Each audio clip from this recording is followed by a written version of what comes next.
Mm.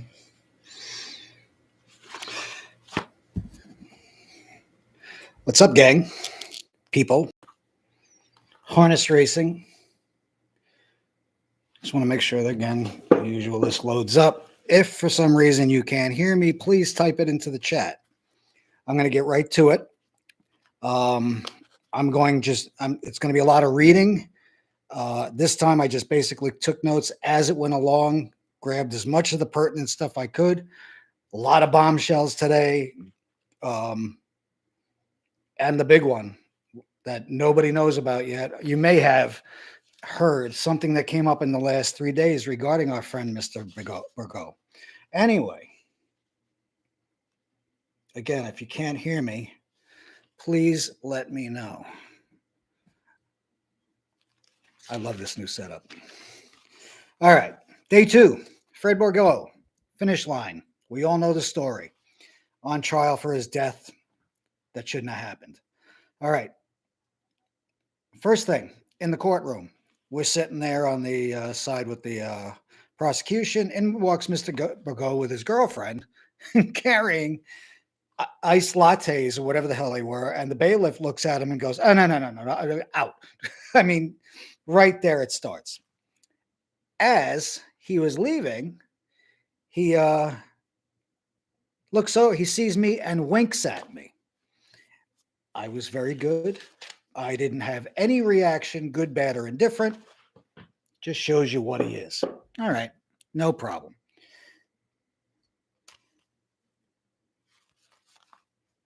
Before any of the witnesses were called, I'll give you the basics on what was presented by the prosecution, that there were some changes and there were questions out as to how he would be able to question in cross-examination and redirect, or questioning, of his witness, Brianna McKini.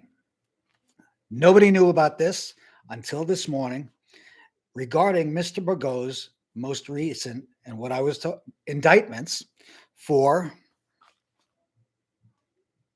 assault, stalking, and domestic violence from the dates of August 30th, 2023, July 13th, 2023, and July 5th, 2023. Those could be, everything was tough to hear. Brianna McKini, and that he is facing a whole other court appearance, litigation, for abusing this girl. Yes. Now, whether you knew or not, whatever it is the situation is, she actually went and reported him for abusing her, and it's being taken to court. So the question was, can this be brought up and as non-prejudicial, like yesterday, when regarding like priors, that you don't want to steer people's opinion of him, but this is something in real time. And the prosecutor says, well, one of the questions that the defense is going to ask is, when she's on the stand, is they're going to say that when she was first interviewed by the New York State police investigators, Holly Schoonmaker and Jan Golden, her answers will not match what she says today. And that makes that important and pertinent, that they can ask, that those questions can be asked of her, or if she offers them, that the reason that she didn't answer forthright and in full honesty about what she will say that Mr. Bourgault did on the day that Finish Line died was because she was being manipulated. And that's how it went. When I start to read Brianna's testimony, you'll understand, and then how the prosecution ended the questioning after the redirect. First up, and of course, the defense attorney was dead set against it. Either way, when the judge came back after he went into recess and researched it, if she brings it up, it's fair game. Simple. Okay, first witness. Dr. Alina Demeter, I'm sorry if I mispronounced it. She is the board certified anthropologist, animal anthropologist, and pathologist, assistant professor, Cornell University, also New York State Diagnostic Lab, general pathologist of the nervous system. That will be very important because in some of the questioning by the defense, you'll hear him use that terminology and makes a fool of himself a few times. She's done thousands of necropsies. She first arrived in the United States on, let's make sure that we got people. All right, everybody can hear me. In 2016, she's done 200 to 300 necropsies at Cornell University. Upon delivery of finish line. Now we pick up from where George Gilbert left him yesterday. Acceptance. She was the first person to see him along with another man. I believe his name was Dan Quayle. If that's wrong, again, it's hard to hear. To accept the corpse, the carcass, however you want to say it. So the first thing she did, and this is in the order of the way the questioning went. She removed the head immediately for imaging after seeing what happened and the disposition of the decomposing and rotting body. She immediately, to preserve the head and keep it away from anything else so it would be safe, easier to work with. Upon her first examination, she immediately felt the impression in the skull, left frontal lobe. So just in front of the ear, above the eye. You know that, in a horse, that spot, the little deeper spot, but where the skin is the thinnest. That's very important too.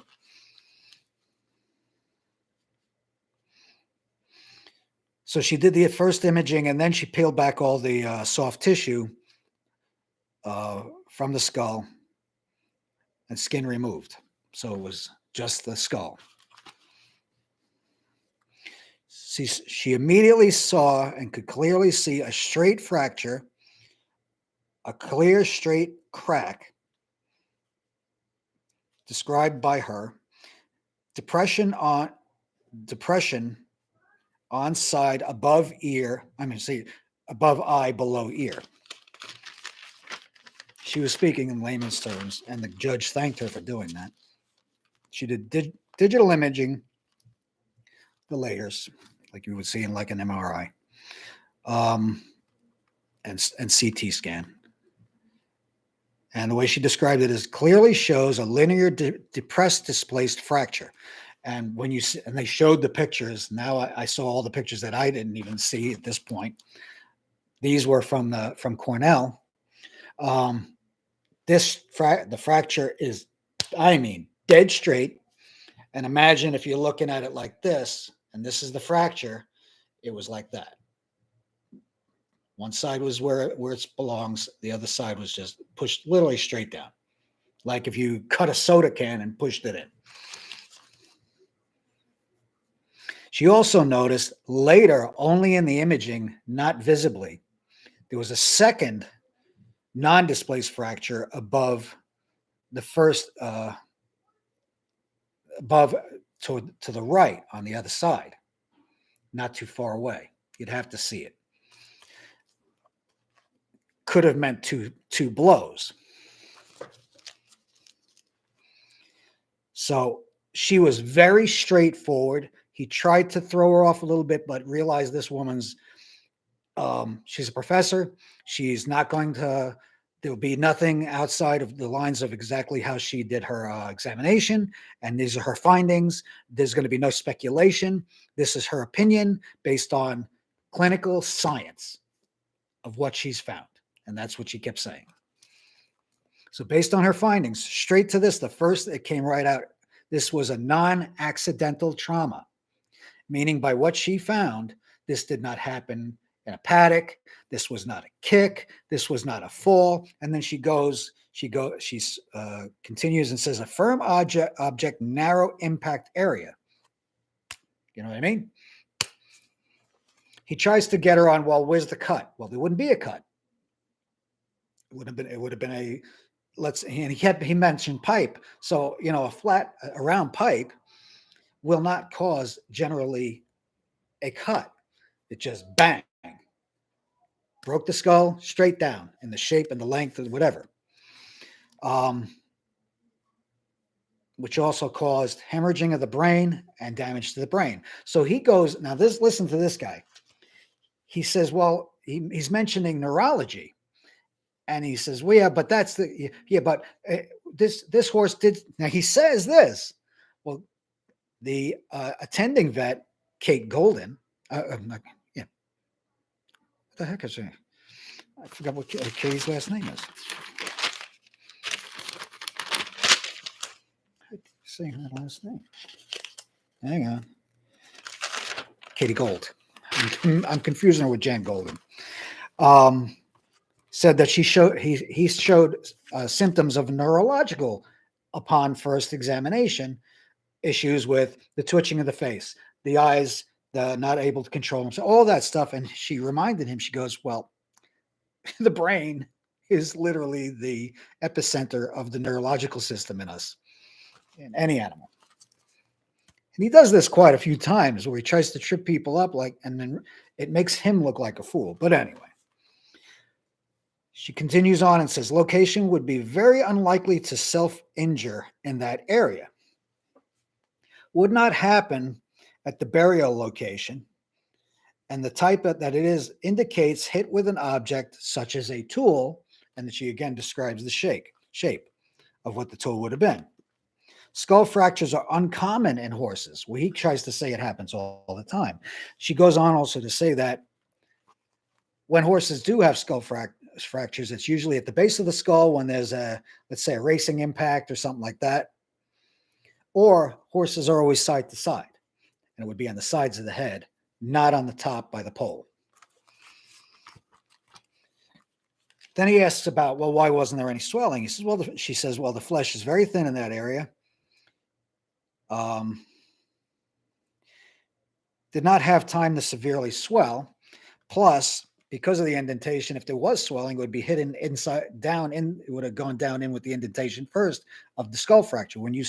If you were there and you were able to see the picture, you can clearly see how this was literally like this.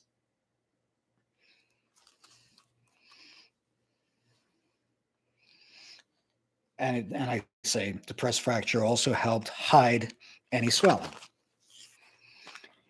And would be very tricky to find with no broken skin, like when Katie was there initially looking to see and trying to figure out for 2 to 3 hours what happened to this horse and why he's acting the way he was acting. She goes, this is the first time she's ever seen a fracture in this location in all her years of pathology and performing necropsies. Not in an area prone to injury and accidents. So now he again brings out that picture of the fence post. Finally, I was able to say to the prosecutors whether this mattered or not. I said, just from my experience, that they're showing a PVC 4x4 or 6x6 fence post, right? That's plastic. It's an 86-degree day. I told both the prosecutors, Mr. Boric and his assistant. And I said, I've done plenty of demolition. I'm familiar with working with PVC horse fence. First of all, if it wasn't filled, and he's saying this horse was going to ran full speed into it, I think you all know a PVC fence really doesn't stand a chance. And how many times have we seen it? And when it's warm, the PVC is even softer. It's not brittle, it's soft. I said they would either break it over, knock it over, it could fold over in a crease. But I have done demos where we've had that same issue where people have put not all the way to the top, but if you went up to a cold piece of PVC and it just breaks. If you pull it, a human being. But if you pull it with concrete in it, when I've done demolition on corner posts, it'll either tear right out of the ground or snap like a twig at the base. Tensile strength and compressive strength are two different things. And a 4x4 or 6x6 tube of concrete, when you pull it and you have the leverage up here, you just snap it at the base. If a horse is running full blast at it, he's going through it like it's not even there. And they were like, you're right. And they said, it's not really, it's so far-fetched what he's saying. He even said that maybe the horse could have flipped up over backwards and come down backwards on the top of the fence. And they have the fence post cap off. See, they weren't showing a true representation of what it was because they wanted you to see the concrete inside the fence post. If horse comes down on that, that thing would have been shattered and incredibly unlikely. And there would have been damage and at least on the ground, you would have seen that something happened. Either way, far-fetched, doing his job as a defense attorney. She also goes on to say that upon her inspection, that after seeing the pictures and the way this horse was exhumed, that by knowing what was used, how it was done, and what she found, the burial had no effect on the bone tissue. Yes, it could have on soft tissue on the body, but there was none. And she said the body was so decomposed that upon just touching and moving it, that her words were, when you touched his flesh and pulled, it lopped off.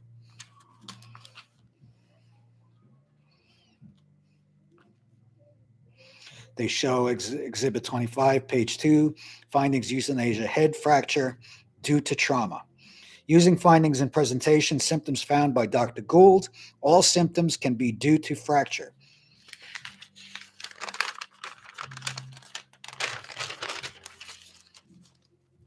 Based on all circumstances, fracture happened before death and was non-accidental. That's in her report, and it's very important.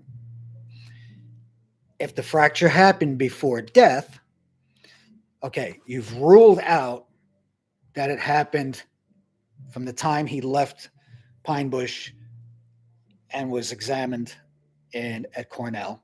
It didn't happen digging him out of the hole. It didn't happen when he went in the hole. He was still alive when when the fracture occurred. And she again reiterates, non-accidental. And she's one of the five expert, and they say expert pathologists that are going to testify to this. Then he brings up about viruses again. Well, how do you know? You didn't test. It could have been a virus, West Nile virus. He's going on about encephalitis, blah, blah, blah, protozoal.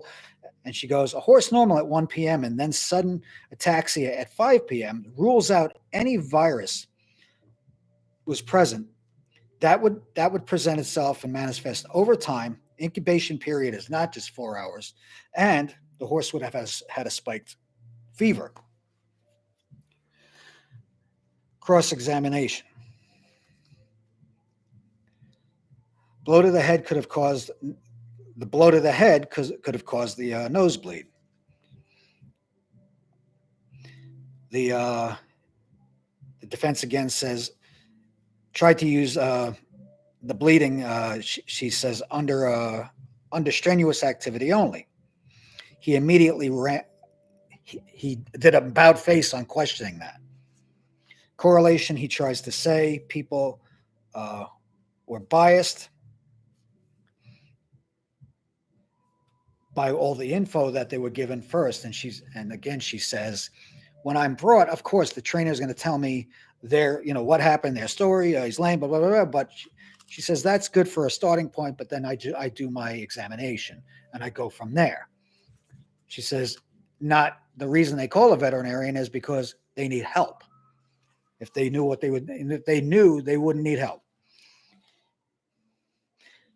She said she wouldn't be cornered and said the horse was a bleeder.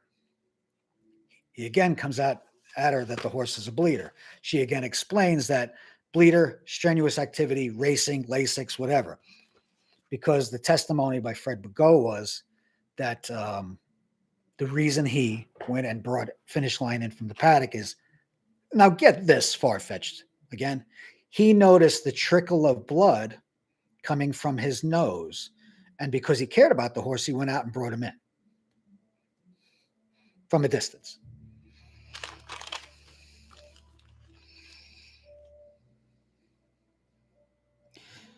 Back on redirect, Gold restates that this was, what am I saying? Oh no, that was it on her. And there was no more questioning for her. So back to, again, like I said, Dr. Demeter, he didn't try to steer her because she was way too powerful a witness. Long story short is she ended it again. I believe it was 3 times that she said, she reiterates, this was non-accidental and would have been from a narrow and firm object. That's it. Now, see, I forgot about this.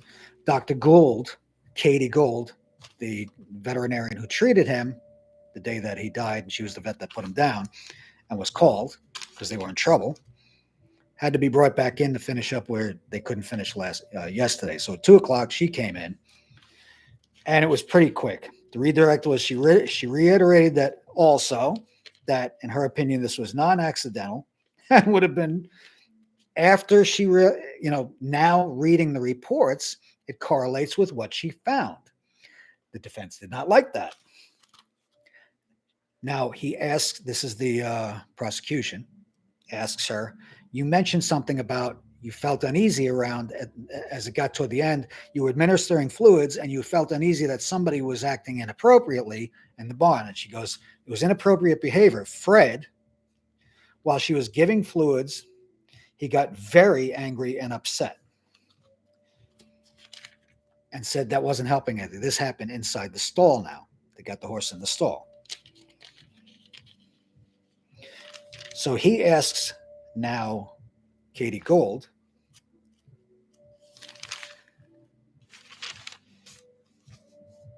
regarding viruses.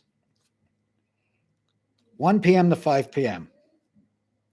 Same thing. She says, in her words, could not present themselves from okay to gravely ill in horses 4 hours, plus fever would be first symptom, and which she always checks first, and he had no fever. The CT scans correlate with what she found and supported by the CT scan findings.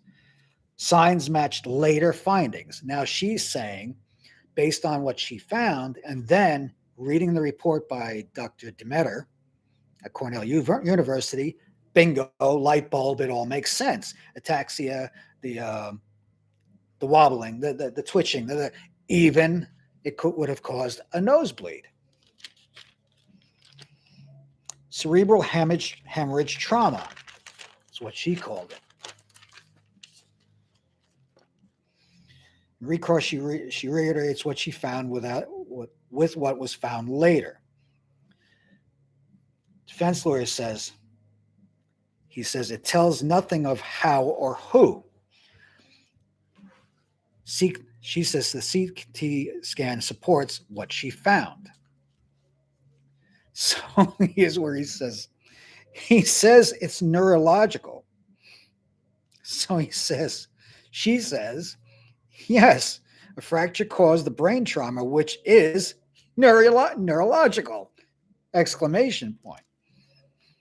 He continues to drill on her with on the would haves or other after knowing the facts. So he's trying to say, oh, so you're saying he did this to her, so you didn't know until later because they found it for you. And she says, obviously, this is, let's say, I did all my examination and testing, and we decided there's something going on in his brain. If he was still alive and we knocked him out to do a CT scan, we'd find the fracture and go, there it is. There's the problem.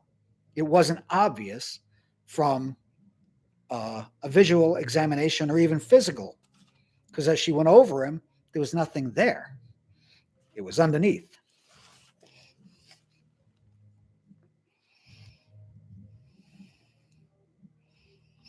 He even brought up, how do you know it wasn't an aneurysm? He again brings up protozoal viral infections. She comes back with no fever and short incubation, not possible. And that's how it wrapped up. No further questions by the prosecution. Now, pay very close attention to this, because this is the big one.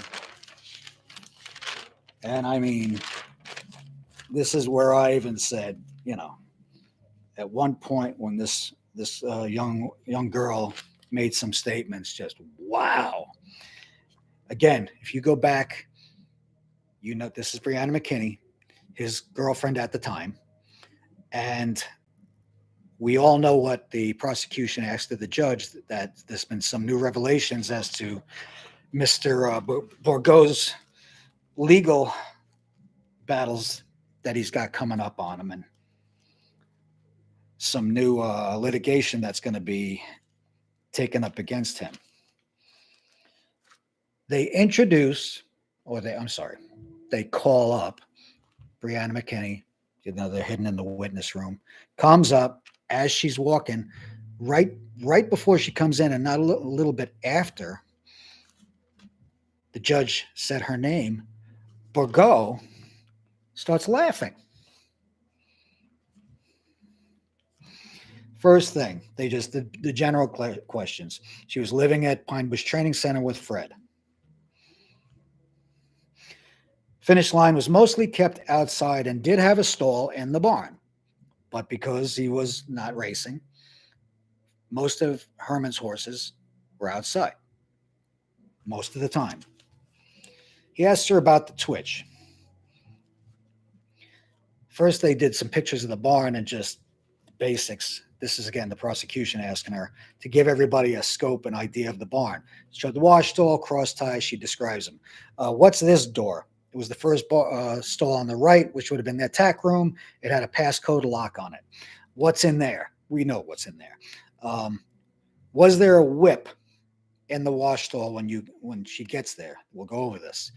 This is important because she says the twitch, when she left, was in the tack room, locked up, but she does it, make sure all the stuff's put away at the end of the day at 2:00, and the whip at the end of the barn as you go out. So like we all know, you're going out, you grab your whip. It's always there, easily accessible. The twitch kept in a locked tack room, found in the wash stall when she gets there. Whip that she put in the corner at the end of the day on the way out of the barn was on the floor, was found in the wash stall. 3 horses were in the paddock when she left. Her horse, Juicy, old man she kept calling him, Finish Line, and Shoot to Thrill, who normally stayed out. At 2 p.m., she was in the barn sitting on her tack trunk, just hanging out. Everybody was normal, fine, just a regular day. And the 3 horses are out in the field eating grass. He goes on to say they weren't this, they weren't that, da-da-da-da-da. No, they're just out there eating grass. 6 p.m., she's in the camper, which is on the other side of the farm. She gets a phone call. It's Fred. Bear with me. This is reading. And answers the phone. What does he say? He was irritated. Come and help me in the barn. He downplayed whatever he was saying. She goes to the barn, walks in, saw a horse. Pay attention. Now it happens. She walks in, saw a horse on the ground in the wash stall and one loose outside. Fred was sitting. Now there's a horse down on cross ties in the wash stall. She walks in. Fred was sitting across from Finish Line while he was down on her, Brianna's tack trunk, holding his foot. Finish Line on cross ties, struggling to breathe. When she went to help to to the horse. Fred said, "Don't touch him," and then confidently said, and that's her words, confidently said, "He's going to die." And he was very angry. Shoot the Thrill was running around the barn scared and snorting, as we all know. That. She's trying to describe that to the court. We know what it means. They don't. She caught him finally in the empty field. The field that they were in was in the front of the barn, which they call paddock 4. In the back was an empty field with the gate open. You know how they do it. He was first trying to get in the barn, and then he ran into that field. She closed the gate and she caught him. That was the end of that. Randy Baxley came a few minutes later. Randy immediately cut the halter off a Finish Line who was struggling to breathe while he was still down in the wash stall on cross ties. Fred not once tried to help Finish Line until Randy cut him loose, labored breathing and groaning. We've all seen that before. The whip was on the ground outside the wash stall 2 feet from Finish Line, which she said she put away earlier and never saw a whip, he asks her, used in a wash stall for any reason. Later, Fred said he was using the whip to get him up, attempting to get him up. After cut loose, the horse was loose with no.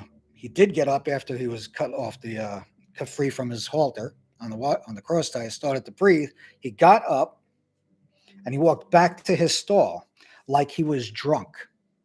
This is the first time she saw, what's going on here.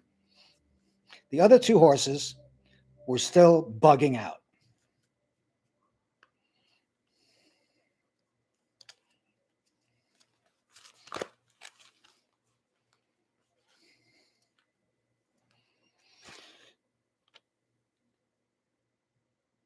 It wouldn't be the next day when she would go back to the camper. Fred said he was bringing the 2 horses. Now, this is what at the next day at the camper, tells her what happened in his words. Fred said he was bringing the 2 horses in, and Finish Line stepped on his foot and he was walking them without any leads. He never used leads when he brought the horses in. And this is where I noted she was very confident in her answer and smiled at Bourgault.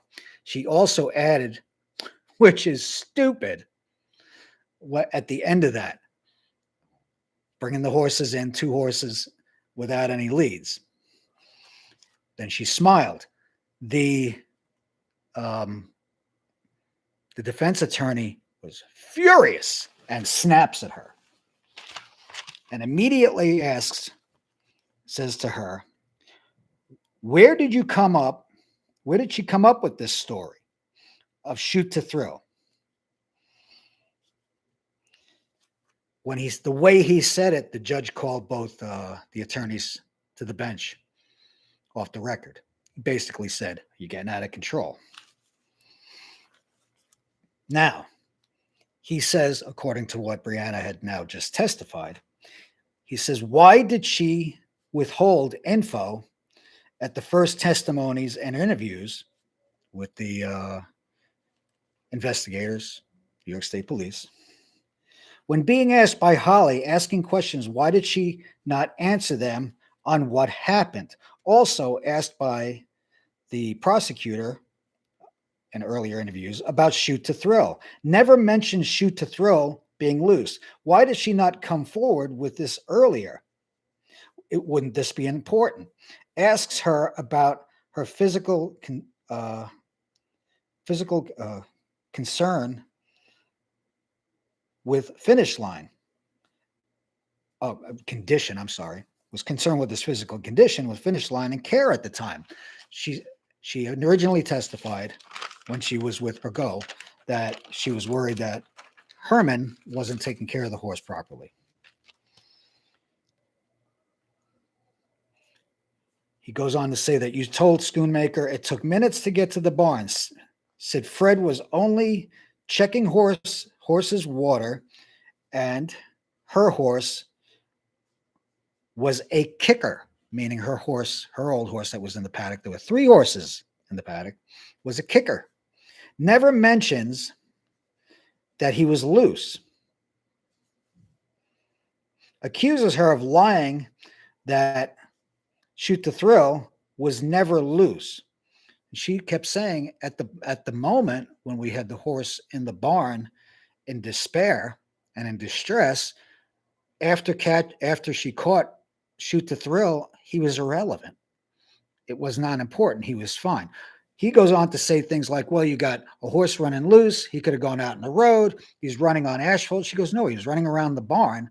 And I was aware.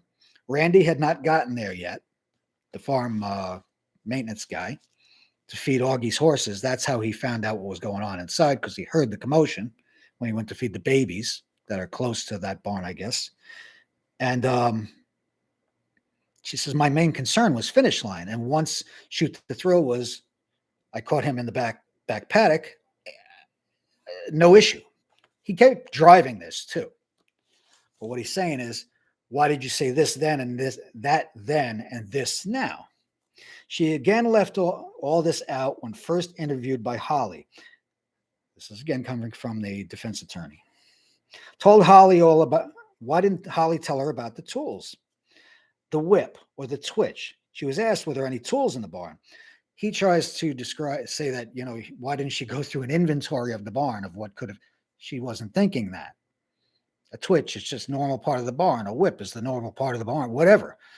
She's thinking, and she wasn't even talking about, never did it cross her mind at that time that it was what they were referring to later would be something that would hit a horse with. Says at the time she didn't think it was relevant. He says everything she said on stand today was new, which it was, compared to the first interviews with the investigators as to how she testified today under oath. It wasn't that it was a lie. It was things she never said before. And like I said earlier, upon the revelation of these new charges against Mr. Bourgault now that were just released, you'll see that what the reasons for her now coming, let's say, clean and feeling safe, she was free to talk. Did she not say then that this is all? Then he goes, she said on the stand today was new. Why did she not say? Now, this is, again, the defense attorney, and he's at her. And I mean, it's loud, and it was like the movies with the hands and all this crap. Did she not say then that this is all a woman scorned, and how better to get back at him now? Doing his job. He asks if Fred had any reason to touch finish line that day. You never told Holly Fred said, don't touch finish line. He's going to die anyway. Why didn't you tell Holly about the horse that got away? Fred told her to leave. She said because he did not want anyone to know, and she didn't want to even come out to the barn that night. That's why she stayed hidden overnight. She didn't want anyone to see the bruises on her from the previous assault. This is the first time she mentions bruises on her. She goes on to say she was being manipulated by him and she was scared. People at the time asked her at Monticello Raceway. One woman, she told her that she fell off the truck, bruised herself, and that one woman that she talked to at Monticello Raceway gave her her phone number if she ever wants to talk. Girl being a girl, seeing through it and saying, oh, okay, well, if you ever want to talk, here's my number. He goes on to say, you were being recorded. in your first testimony. Do you mind if I play that? She goes, yes. She repeated, finish line was the higher priority. Shoot to throw was back in the paddock and was irrelevant. He says she ignored him being loose as an emergency was happening in the barn. Testified that he fell on the trunk also in the barn while they were trying to walk him.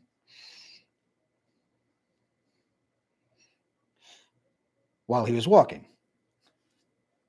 Why did she offer so many ways? She testified in the questioning, again, with the investigators back at the start of the investigation, when she was first questioned, how many different possibilities there were of how this horse could have been injured. Offered so many ways of how he could have gotten hurt. Never that he was hit. She never saw blood coming from his nose. This is from Brianna. Fred said that's why he brought him in.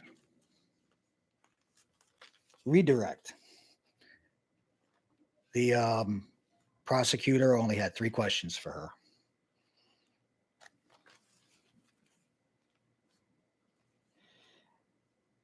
I'm sorry, 2 questions. He told us outside it would be 3. It was only.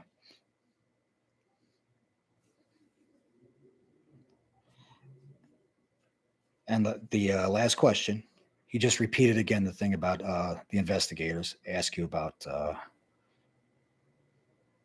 horse being loose. No. And the second question was, why did you break up with Fred? And her answer was very simple, quick, and it was the end of the questioning. She says, the violence became abusive and it was too much. It started in May 2023 because of the physical violence. And there were 4 separate times, is what she said, where this all happened. And that was it. And then that's when the prosecutor said, no further questions. I am not going to make any of my you guys figure this out for yourselves from now on, okay? Not that I'm worried or care, but it actually came up in this testimony that she even said way back at the beginning when this was first reported that she asked, how would you report somebody for defamation by what they post on Facebook? At that time, believe me, I will take that hit if that was what it sounds like, but we all know who reported it and we all knew who broke it to everybody. I get it. And this young girl did one heck of a job for the way, she was questioned today and coming forth with what now makes perfect sense. Young girl and the situation. The rest is pretty obvious.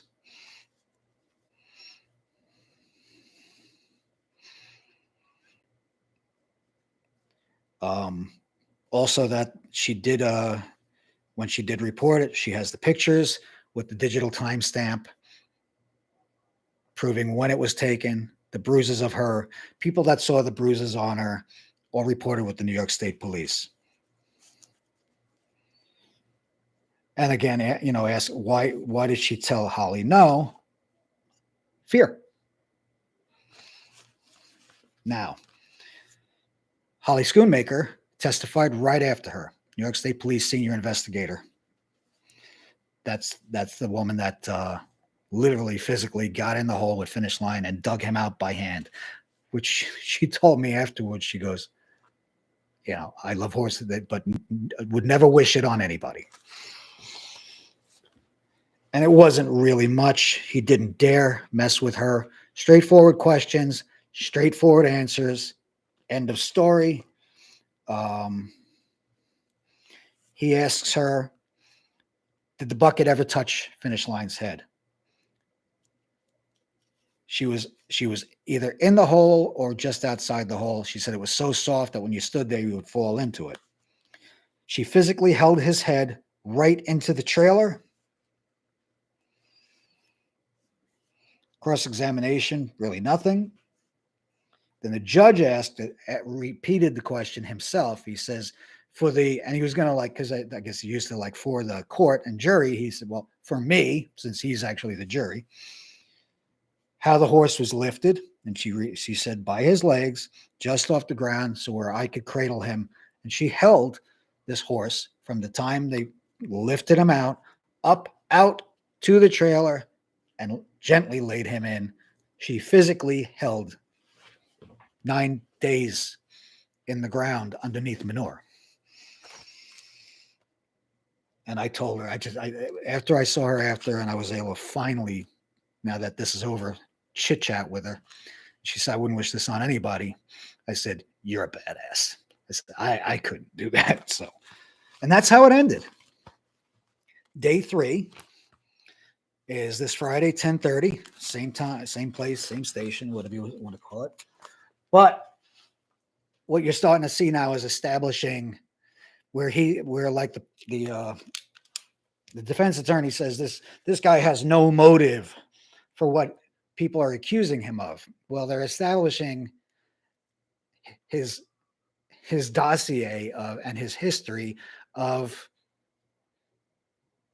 what I just told you. We all know what he did in Canada. Non-admissible, but it's known to the court. His attitude and his, what do you want to call it? Arrogance. Smile at me. Like I said, winked at me. You think you're a smart ass, and whatever it was, whatever my facial expression was when he did that as they walked out, if I was sitting there like this and looking this way, I never changed. And, I'm thinking to myself, I know what you are. Additionally, during the lunch recess, the ladies I'm sitting with, all advocates and lovers of horses and standardbreds, as well as the prosecution's assistants were sitting behind us. We walk out, and one woman who's a little slower is behind me. So I'm kidding around. I'm going, come on, whatever. We're walking down the hallway, and at the end of the hallway is the stairwell, and in front of the hallway is Bourgault, his attorney, his girlfriend, and the attorneys, the second defense attorney, whatever you call them, his assistant, second, I don't know, a woman. And as I'm walking by, he turns, the attorney, defense attorney, turns, extends his hand, and I go, how you doing? He goes, you're the YouTuber, right?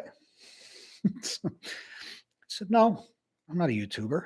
I'm a former horse trainer, if you want to say it like that, with many decades of experience around harness racing and standardbreds, and I'm an advocate for the animals, and that's all I care about. I said it like that. I said, you're doing a good job. You're doing a great job as a defense attorney. Shook his hand, and I'm walking away, and there's the other guy. Now he turns away from me, Bourgault. So as we're walking, finally, I'm waiting for one of the ladies to come back from the restroom, and we almost all funnel into the same elevator, and Bourgault turns around and walks the other way. One of the ladies says to me, I want to get a slice. I just want a slice of pizza. Where's the best place to go? So I said, you got to go to Village Pizza. It's a landmark. I said, I know them. It's as close. If you like real New York pizza, that's the one place out of the 7 or 8 places you can get pizza in Goshen. Out of nowhere, here comes Bourgault's girlfriend. To me, the woman who's the paralegal for the Kleister Group, his defense attorney. Oh, no. The best place is John Angelo's up there. Goshen tomato pie, Goshen pizza. I go, well, first of all, I'm thinking, she really approaching me? And now, if you're a part of the group, you'll remember that back when I originally posted way back. I have a screenshot of it. It's still there, but you got to go way back. When I posted one of the first dates when he had to appear in court, and she comes on and she goes, "Thanks for the free advertising. We do a wonderful job here at the Kleister Group." This is at the same time, I don't know the exact timing, but that's pretty bold. You want to be a wise ass? Fine, whatever. To me, if I'm an attorney and you work for me, you shouldn't be talking. Just shut up. But whatever. So I said to her, well, right in the name of Goshen tomato pie is a lie because they don't put the tomato on top. Oh, they're by far the best. And I'm like, okay, yeah, thanks. And we all go in our group into the elevator. And I mean, did this just happen? So one of them goes, "Do you know that guy?" I said, "No, I don't know that guy." I said, "But what's the reason that he's looking to buddy up or chum up to me or even approach me?" And I'm like, they will do anything they can to trip you up or make you react, feel you out, anything. The easiest thing to do is just be nice, walk away. And that's what I did, which, if a lot of you know me, is very difficult for me. Because if that happened outside, it would be get the F away from me, blah, blah, blah, blah, blah. Not worth it. Again, the attorney's doing his job. The other guy, what I feel about him personally, I think most of us agree, and you can't show it. You let the system do its job. And we're going to be back there on Friday. And that's how this wraps up. I'll let you all know what's going on as it happens, give you little updates. We'll see. Peace out, everybody.